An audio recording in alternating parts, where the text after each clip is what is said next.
എനിക്ക് ഒരു leave letter വേണം. എനിക്ക് ഒരു ലീവ് ലെറ്റർ വേണമെന്ന് പറഞ്ഞപ്പോൾ തന്നെ അവർ ഒരു ലീവ് ലെറ്റർ എനിക്ക് അയച്ചു തന്നു. കണ്ടില്ലേ, ഈ പ്രിൻസിപ്പൽ, സ്കൂളിൻ്റെ പേര്, സ്ഥലം, അതൊക്കെ നമ്മൾ ഫില്ല് ചെയ്യണം. ആ രീതിയിലൊരു ലീവ് ലെറ്റർ അയച്ചു തന്നിട്ടുണ്ട്. പക്ഷേ ഇത് സ്കൂളിൽ യൂസ് ചെയ്യാൻ പറ്റുന്ന ഒരു ലീവ് ലെറ്ററാണ്.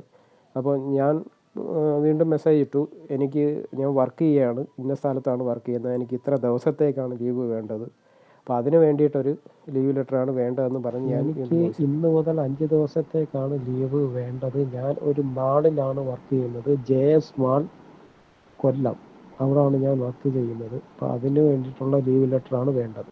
അപ്പോൾ ഇങ്ങനെ വോയിസ് ഇട്ടപ്പോഴത്തേക്ക് ഉടൻ തന്നെ ആ രീതിയിൽ അവരൊരു ലീവ് ലെറ്ററിൻ്റെ സാമ്പിൾ അയച്ചു തന്നിട്ടുണ്ട്. To the manager, JS mall, Kollam, ഇത്ര ദിവസത്തേക്കെന്നുള്ളതെല്ലാം അതിനകത്ത് പറയുന്നുണ്ട്. ഞാൻ നിങ്ങളുടെ പേരാണ്, വ്യക്തിപരമായ കാരണങ്ങൾ മൂലം ഇന്ന് മുതൽ 5 ദിവസത്തേക്ക് ലീവ് ആവശ്യപ്പെടുന്നു. ആ രീതിയിൽ അവർ അയച്ചു തന്നിട്ടുണ്ട്. പക്ഷേ ഇത് മലയാളത്തിലാണ് അയച്ചു തന്നിരിക്കുന്നത്. അപ്പോൾ ഞാൻ വീണ്ടും വോയിസ് മെസ്സേജ് ഇട്ടു, എനിക്ക് ഇംഗ്ലീഷിലാണ് വേണ്ടതെന്നും പറഞ്ഞ്. അപ്പോൾ എനിക്ക് ഇംഗ്ലീഷിലാണ് വേണ്ടത്.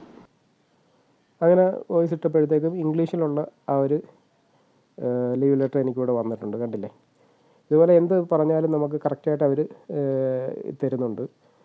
ഇത് പിന്നെ എങ്ങനെയെന്നുള്ളത് ഞാൻ ഇന്നലെ ഒരു വീഡിയോ നമ്മൾ ചാനലിൽ അപ്ലോഡ് ചെയ്തായിരുന്നു. അത് കണ്ടവർക്ക് ഇത് കറക്റ്റായിട്ട് മനസ്സിലാവും ഇതെങ്ങനെയാണ് ചെയ്യേണ്ടതെന്ന്. ഇപ്പോൾ നിങ്ങൾക്ക് ഇതുപോലെ സ്വന്തമായിട്ട് തന്നെ CV, അതുപോലെ തന്നെ റെസിഗ്നേഷൻ ലെറ്റർ, എന്ത് വേണമെങ്കിലും നിങ്ങൾക്ക് ഇതുപോലെ തയ്യാറാക്കാൻ സാധിക്കും. ആരുടെയും ഹെൽപ്പ് ഇല്ലാതെ തന്നെ നിങ്ങൾക്ക് സ്വന്തമായിട്ട് ചെയ്യാൻ സാധിക്കും. എങ്ങനെയുണ്ട്, അടിപൊളിയല്ലേ?